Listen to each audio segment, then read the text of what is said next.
All right. Good morning. Great to be back with you. I got to kick this series off for week 1. Now we're on week 3. I'm excited to dive in. If you've got your Bibles with you, I want to encourage you to get those out.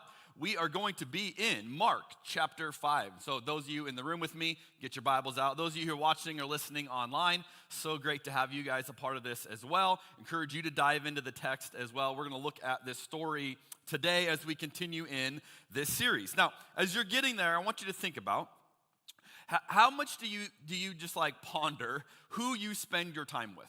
I don't know if you think about this a lot, but this changes over the different seasons of our life. And I came across a survey recently that I thought was very interesting, where they actually tried to measure this, like in hours per day. How much of your day do you spend in different relationships with the people around you compared to your age, right? So like in your different seasons, and then they graphed it out. Now I want to show you a few graphs that I think are very just eye-opening perspective. And if you're a visual learner like me, you may want to get your phone out and just snap a photo of each of these, if that's interesting to you. I'm not going to spend a ton of time on them, but this gives us a picture of kind of like, no matter where you're at, how you may spend your time or who you may spend your time with. Now, let's look at the first one. This is time spent with your parents and your siblings.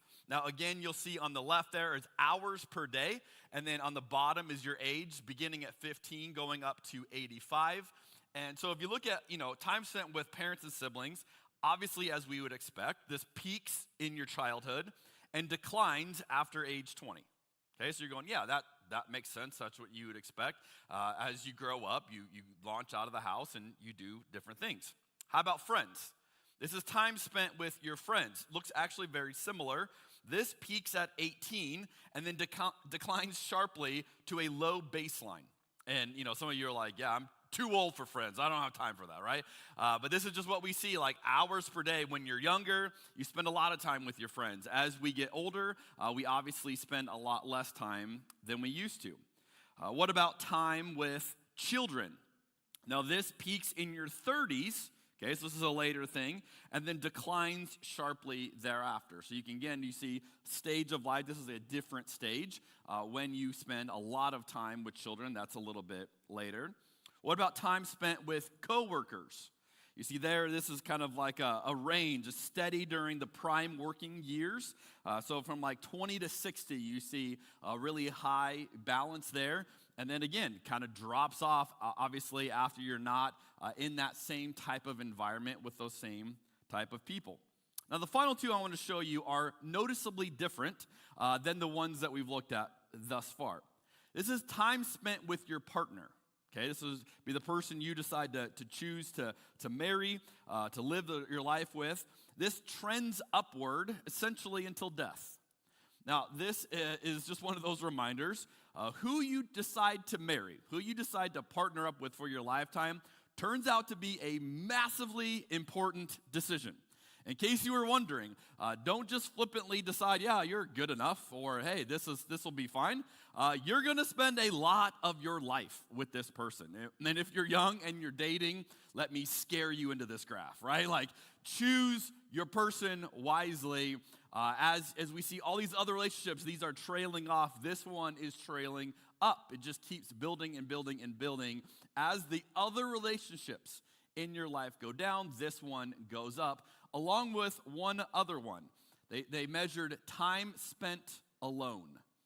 Time spent alone steadily increases throughout your life, which also means it would be a good idea for us to learn how to love ourselves, right? To learn how to be okay with ourselves. And I think that could be a sermon by just on its own, right? How do we learn just to embrace a healthy self-esteem, to say, hey, I am loved by God, I'm worth being loved, and I'm going to be okay when it's just me, right? Just me. And so the last two show you that they go up and up and up. Now, here's a question as I was looking at this study recently, as I was wondering, what would happen if we tried to graph Jesus' life?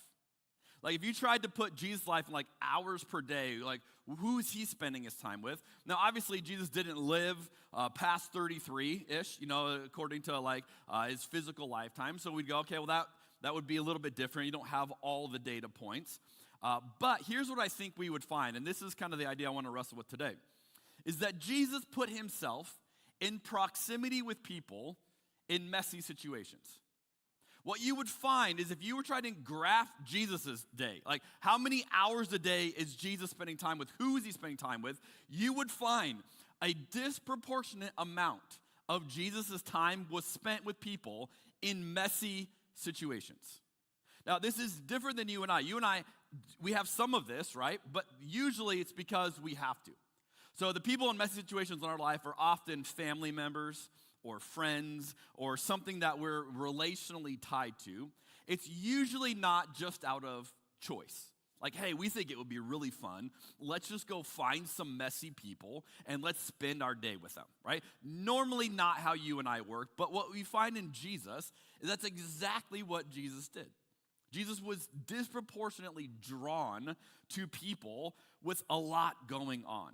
And it's worth noting for us today.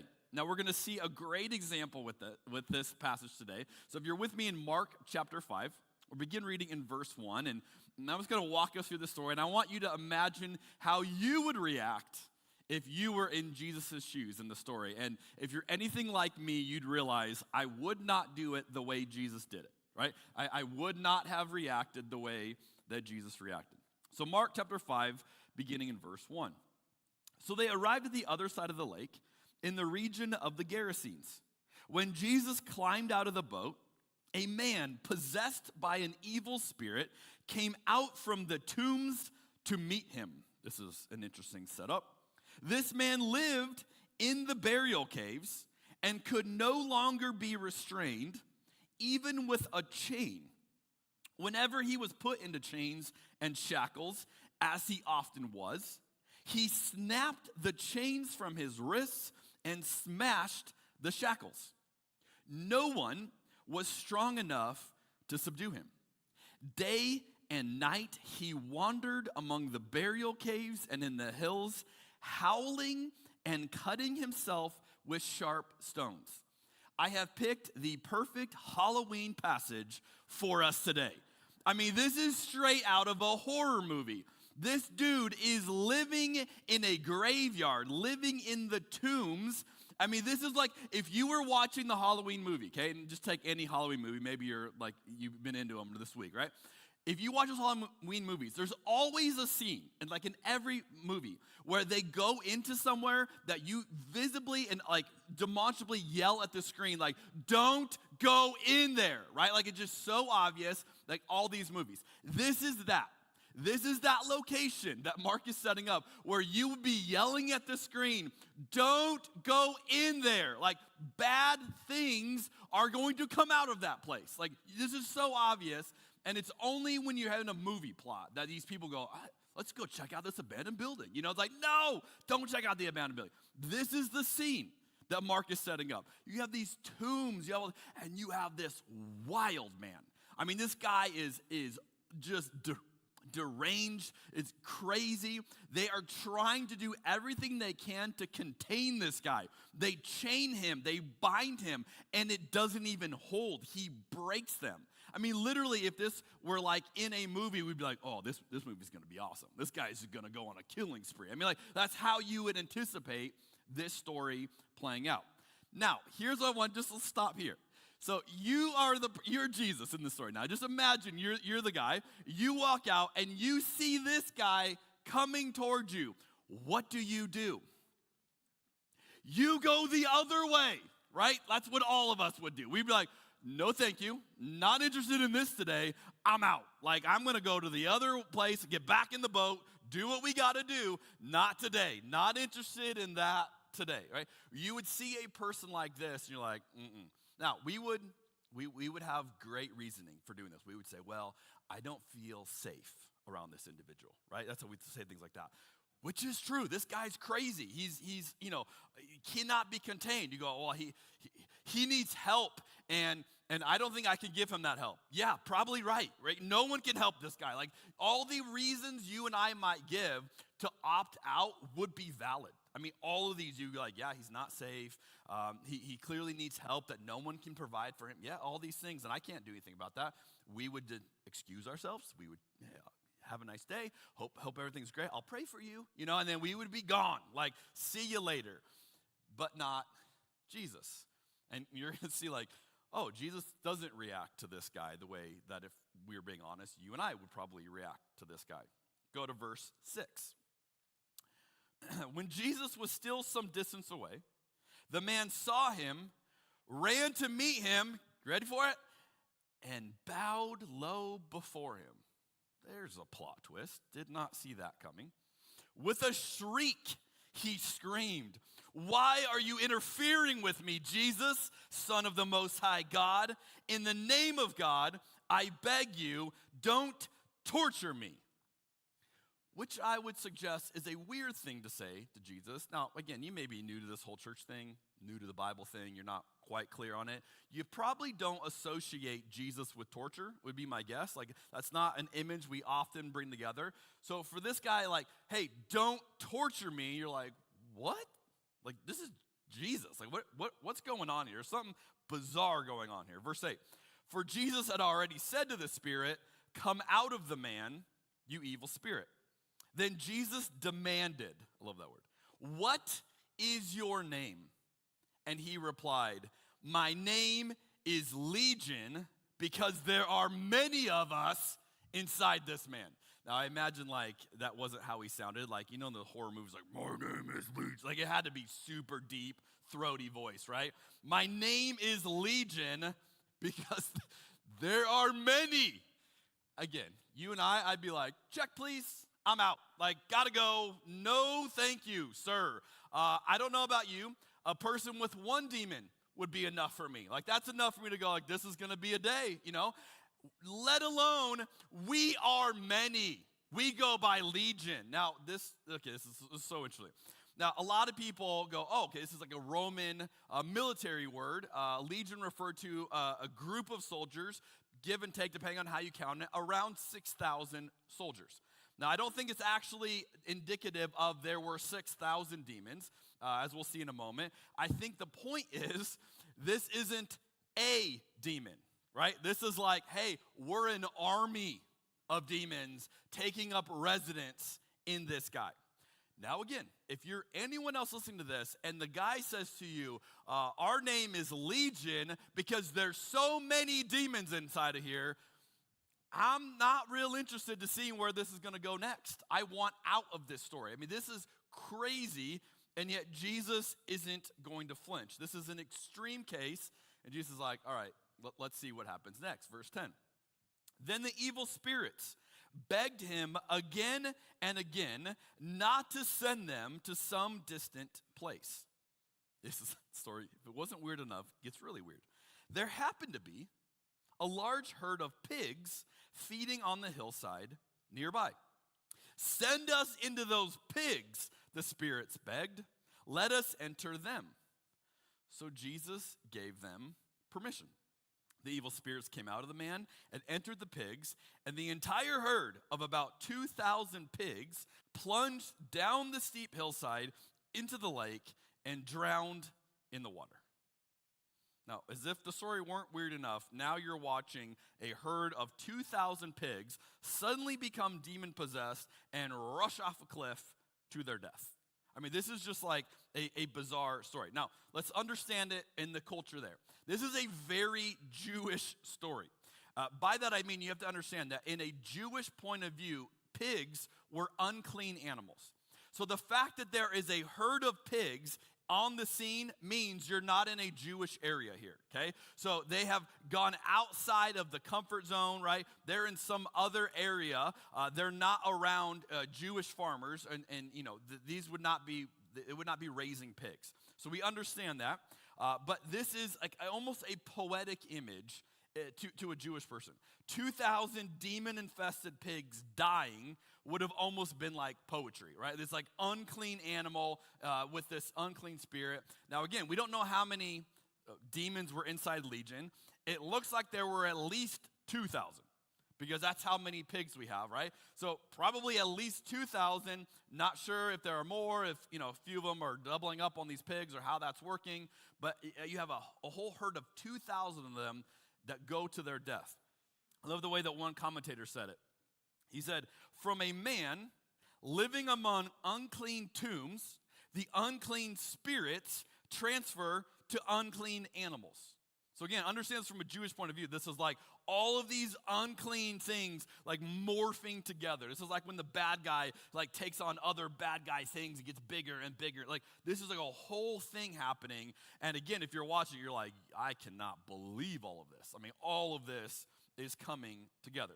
Now, a lot of questions, like why does Jesus allow this? And I'll be honest with you, there's a part of me that I'm like, Jesus seems a little bit like excessive to kill off 2,000 pigs to make a point here. Like, why is this the way you did it? And there's a lot of scholars that debate this. As close as I can tell, what's the reasoning here? Why is Jesus doing it? One of the things in that day, it was very common when someone would practice an exorcism, which is, hey, I'm going to cast out a demon from someone, which again, not super common in our culture today. This was more common for them. When someone would do it, it would not be uncommon for them to require a sign that the demon had come out. Okay? So essentially, you can imagine people, charlatans and all that, like, oh yeah, I cast the demon out. It would not be uncommon for them to say, prove it. Prove that a demon came out of this person, that you actually can do what you say you're going to do. And so there would be often some sign given that the demon would have to do something on the way out to prove that this person had truly been healed. Now, one of the most famous examples we have from this is a historical example. This is not from the Bible, but there's a historian named Josephus. He was a Roman Jewish historian, lived around this time. Tons of what we know about the culture comes from this historian. He writes down an example of someone doing an exorcism where they had to prove it, okay? So again, this is not in the scriptures, this is just history. Josephus wrote this, and when Eleazar would persuade and demonstrate to the spectators that he had such a power, he could cast out demons, he set a little way off a cup or a basin full of water, and he commanded the demon as he went out of the man to overturn it, and thereby to let the spectators know that he had left the man. So Josephus is telling about this guy named Eleazar, who could cast out demons apparently. And what Eleazar would do is he would set up a cup next to the person that he was casting the demon out. And he would tell the demon, as you exit this person, knock this cup over. To us, it sounds kind of like, that seems a little trivial. But that was his way of indicating, not only have I done what I'm saying I'm doing, you're watching it happen. The demon on the way out knocks over the cup. Then you can be assured that I have actually done what I've said I was going to do. It's the proof of the exorcism. With that in mind, I think this is what Jesus is doing. I'm going to prove to you that this man has all of these demons cast out because I'm going to show you all the demons exiting into the pigs. The pigs is just the proof of what Jesus can do in this man's life. And with that in mind, this is way more impressive than the story about Eleazar. Like, you got a little cup, check out 2,000 pigs running off a cliff, right? Like, that's my proof of what I'm doing for this man. So that's the best I can understand. This is Jesus proving, hey, what I'm saying I'm doing is actually happening. Check out verse 14. The herdsmen, okay, these are the ones responsible for the pigs, fled to the nearby town and the surrounding countryside, spreading the news as they ran. Which is like, you get this picture of these like frantic guys, like, you're never gonna believe what just happened. All of our 2,000 pigs. They're just like running, like yelling things. Like, this is the craziest thing we've ever seen. People rushed out to see what had happened. No kidding. Like, wait, that dude in the tombs with all the demons, like, he's healed, and the demons went to the pigs, and the pigs ran off the cliff, and there's this guy named Jesus. Like, what? So all the people come out to see it. A crowd soon gathered around Jesus, and they saw the man who had been possessed by the legion of demons. Catch this is so interesting. He was sitting there, fully clothed. Okay, why are you pointing that out? Because evidently this dude was naked the whole time. Thank you, Mark. Didn't know that detail. He's fully clothed now, and he's perfectly sane. Catch the next phrase. And they were all afraid. What? Wait, what? That looks like a typo. Then those who had seen what had happened told the others about the demon-possessed man and the pigs. You ready for this? Verse 17. And the crowd began pleading with Jesus to go away and leave them alone. Now, this is the point where you go, huh? I'm confused. Like, what's going on here? Notice when the crowd is afraid. They're not afraid of the demon-possessed man. No, they've gotten used to that, right? They've gotten used to that. That's crazy Larry out in the tombs, right? We know about him. But the moment they see him clothed and in his right mind and calmly sitting there, a chill comes over them. Like, what has happened? This is not the guy that we knew. What has happened? They are afraid after Jesus heals him. Why? Because I think you and I, we derive this comfort in writing people off. We have a comfort when we say, oh, that's just crazy Larry, right? And then we distance ourselves, we alienate them, we push them to the outside, and then we feel comfortable moving on with our life while they're over there. And yet Jesus is saying, no, you don't get to have crazy Larry anymore. It's just Larry now. They're like, whoa. It reminds me of something that Dr. Greg Boyd has said. So it's much easier to remain certain of your beliefs when you are not in personal contact with people who believe differently. It's really easy to be real confident in what you believe when all you surround yourself with are people who believe what you believe. But the moment you get out of that, the moment you start widening that sphere of influence, the moment you start hanging out with people that go, you believe what? Why do you believe that? I don't believe that. That sounds crazy to me. Then all of a sudden we go, whoa, yeah, well then I don't know if what I believe makes sense anymore. And for some of us, we just can't handle that. Like, I don't like that uncertainty. And so we alienate ourselves from those people. And we go, hey, who's going to agree with me? I'm going to choose those people. I'm just going to surround myself with people who agree with me. So we end up compartmentalizing people away. We block them on social media, right? I'm going to unfollow you. I'm going to mute you. I don't have to listen to this voice any longer. The problem is, if you're following Jesus, Jesus brings them back. Like, wherever you push them to, however you mute them, however you block them, wherever you put them to in your life, Jesus brings them back. That's what's happening here. They had all pushed crazy Larry off. They had figured out a way, I'll just leave him over there. We don't have to worry about it. And then Jesus brings them back. And now they've got to face it. Like, what do we do with this? This is not how we had set this up. And check out verse 18. As Jesus was getting into the boat, the man who had been demon-possessed begged to go with him. But Jesus said, no. Go home to your family and tell them everything the Lord has done for you and how merciful he has been. So the man started off to visit the 10 towns of that region and began to proclaim the great things that Jesus has done for him. And everyone was amazed at what he told them. Meaning, he no longer lives in the tombs.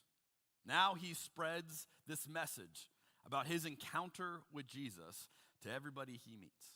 And he starts going strategically to all these towns. Let me tell you a story. Let me tell you about who I was and how I met Jesus and how that changed everything. All because Jesus put himself in proximity with people in messy situations. Now, if we're honest, you and I are a little hesitant to follow Jesus in this regard today.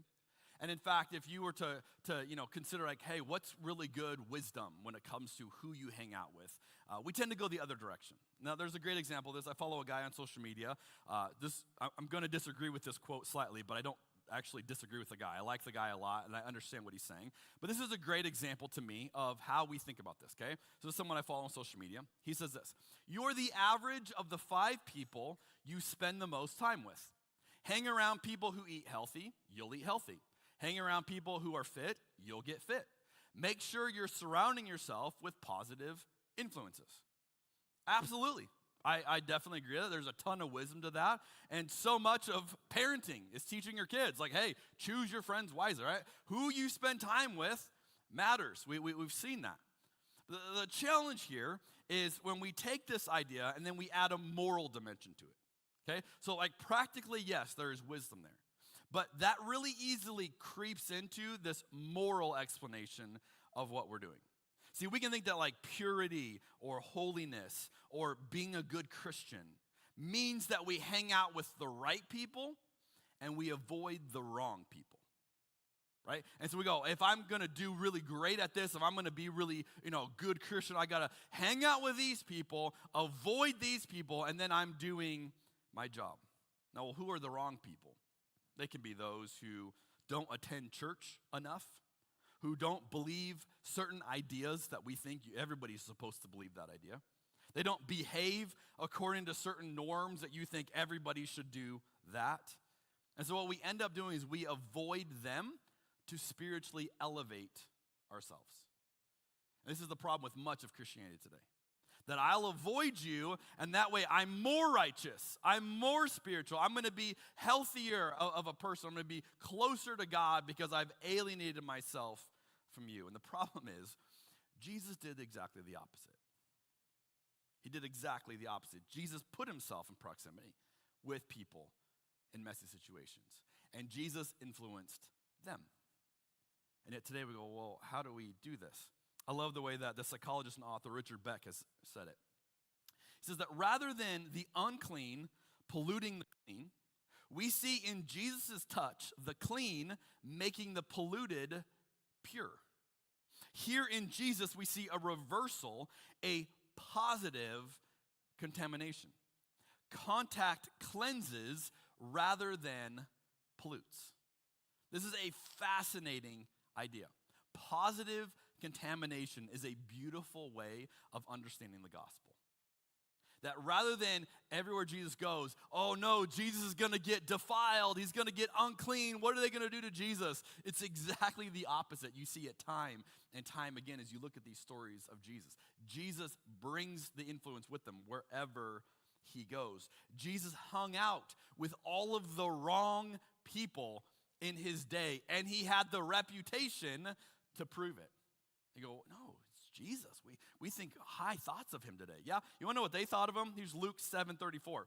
The Son of Man, on the other hand, feasts and drinks, and you say he's a glutton and a drunkard and a friend of tax collectors and other sinners.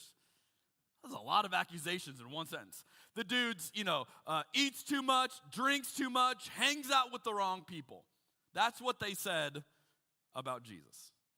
Why? Because you should have seen the people he hung out with. You should have seen the situations Jesus put himself into. He spent his time with messy people. So friends, let me close by asking us this question. When was the last time someone criticized you for having too wide of a circle of influence? They criticized Jesus for it. Oh, this guy hangs out with the wrong crowd. If he knew better, he wouldn't be with them doing those things. When's the last time someone said to you, why are you friends with them? Why did you go to lunch with them? Why are you following them on social media? Why are you interacting with them? Why do you keep hanging out with them? Why did you bring them with you? When's the last time someone was like, whoa? Because if we're never getting there, if we never create a reaction from people, we probably are living it pretty safe. We probably are picking our circle of influence really safely. Like, hey, I'm only going to pick those people. But you start following Jesus, you start doing the kind of things that Jesus did, people are going to go, whoa. I don't know about them. Hold on, why that person, right? And all of a sudden you begin to realize this is what Jesus did. I think if Christians acted more like Jesus, we would be known for hanging out with the wrong people. It'd be like a Christian thing. Oh, you Christians, I've heard about you. You hang out with the wrong people. It's not what we tend to be known for, but what if it was? Because Jesus put himself in proximity to people in messy situations. Let me close with something that D.L. Mayfield said. She writes this: the more I try to follow Jesus, the more I realize that if the gospel isn't good news for the poor, the imprisoned, the brokenhearted, and the oppressed, then it isn't good news for me